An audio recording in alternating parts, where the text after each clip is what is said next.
வணக்கம் and welcome to 1008 soil project. Kulim மேரா estate Sri Mahamariamman ஆலயத்துக்காக 1008 கோவிலேருந்து ஒரு படி மண்ணை திரட்டிக்கிட்டு இருக்கேன்.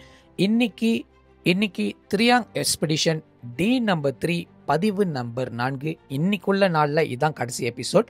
921வது ஆலயமாக ஸ்ரீ மகாமாரியம்மன் ஆலயம் ஜலன் தாமான் ஆர்கிட் திரியாங் பஹாங்கில் இருக்கின்ற இந்த ஒரு அழகான அரமனையிலேருந்து ஒரு பிடி மண் எடுக்கிறதுக்கு வந்திருந்தேன். நான் வரும்போது அம்பாள் இன்னமும் திருக்காப்பு திறக்கலை. ஸோ அதனால் ஆலயத்தில் இருக்கிற சார்ந்தவர்கிட்ட அனுமதி கேட்டுட்டு அவங்களும் எந்த இடத்துல மண் எடுக்கணும்னு சொல்லிட்டு உத்தரவும் கொடுத்துருந்தாங்க. அது வரைக்கும் கோவிலை சுற்றி அழகாக இருக்கிற இந்த காம்பவுண்ட்ஸை வீடியோஸ் எடுத்துகிட்டு பிறகு இங்கே இருக்கிற கோயிலோட வரலாறு பற்றி தெரியறதுக்கு முயற்சி பண்ணிட்டு இருந்தேன்.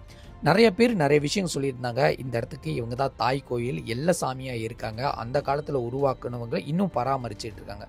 பார்க்கவே ரொம்ப அழகாக இருந்தாங்க. ஆனால் என்னென்னா இந்த பதிவுக்குள்ளே என்னால் இன்சர்ட் பண்ண முடியல.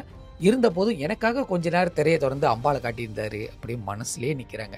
இந்த எல்லையில் இருக்கிற சாமியை பார்க்கறதுக்கு ஒரு பெரிய தண்டவாளம் ஒன்று இருக்குது. அதை நீங்கள் கடந்து தான் வரணும். இருந்தபோதும் அங்கே ஒரு செக் போஸ்ட் போட்டிருப்பாங்க, அதாவது கேட் போட்டிருப்பாங்க. பார்த்து தான் நம்ம கடக்கணும், இல்லாட்டி ட்ரெயின் வந்துருச்சுன்னா ஹிட் ஆயிரும்.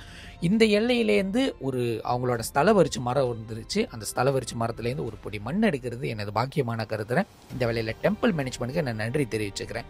இந்த மாரியம்மன் கோவிலுக்கு பின்புறத்திலே ஒரு காவல் தெய்வம் இருக்காரு. 922வது ஆலயமாக ஸ்ரீ முனியாண்டி ஆலயம் ஜலன் தாமான் ஆர்கிட் திரியாங் பஹாங்கில் இருக்கின்ற இந்த ஒரு சாமியை பாருங்க, ரொம்ப ரொம்ப வித்தியாசமாக விசேஷமாக இருக்காங்க. இந்த எல்லைக்கு வரும்போது இந்த எல்லை சார்ந்து இருக்கிறவங்க ஒரு 4 அண்ணனுங்க இருந்தாங்க. ஸோ அவங்ககிட்ட அனுமதி கேட்டோம். அவங்களும் தாராளமாக எடுத்துக்கங்க கோவிலுக்குன்னு சொல்லியிருந்தாங்க. அப்போ வரும்போது அவங்களோட ஆண்டு பூஜை பக்கத்தில் வருதுன்னு சொல்லியிருந்தாங்க. அந்த எல்லையிலேருந்து ஒரு பிடி மண் எடுக்கிறது எனக்கு பெரிய பாக்கியமானதாக கருதுறேன். ரொம்ப அழகான கோவில். அந்த கோவிலில் பின்புறத்துலேருந்து தான் மண் எடுக்கணும்னு சொல்லிட்டு ஐயாவோட உத்தரவு.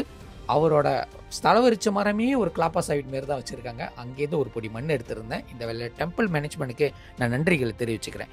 அடுத்து நம்ம பார்க்க போகிறது இறுதி ஆலயம் இந்த பதிவில் அருள்மிகு ஸ்ரீ மகாகாளியம்மன் ஆலயம் 923வது ஆலயமாக. இந்த ஒரு ஆலயத்துக்கு வரும்போது இந்த ஆலயத்தோட தலைவர் என்னை பார்த்தோன்னே கண்டுபிடிச்சிட்டாரு. இங்கே சந்திரனார் தான் மண் எடுக்க வந்திருக்கீங்களா சொல்லிட்டு காரை பார்க் பண்ணிட்டு நிறைய தகவல் இந்த ஆலயத்தை பற்றி சொல்லியிருந்தார். விசேஷமான இந்த கோவில்லேருந்து ஒரு பொடி மண் எடுக்கிறது எனக்கு பெருமையோ இல்லையோ, ஆனால் அவருக்கு கொடுக்கறது மிக பெருமையாக கருதி எந்த எல்லையிலேருந்து எடுக்கணும்னு சொல்லிட்டு அதுக்கும் உண்டான அனுமதிகளை கொடுத்து பிறகு அம்பாளுக்கிட்ட வச்சு ஆசீர்வாதம் பண்ணி கொடுத்துருந்தாங்க.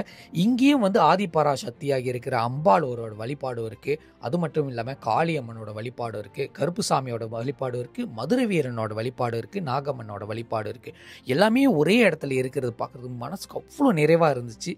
இந்த எல்லையிலேருந்து ஒரு பொடி மண் எடுத்துகிட்டு அதுக்கப்புறம் என்னோடய எக்ஸ்பெடிஷன் ஹோல்ட் பண்ணியிருந்தேன். நாளைக்கு தொடரும். கண்டிப்பாக ஃபாலோ பண்ண மறக்காதீங்க. இது உங்களுக்கான நிகழ்ச்சி.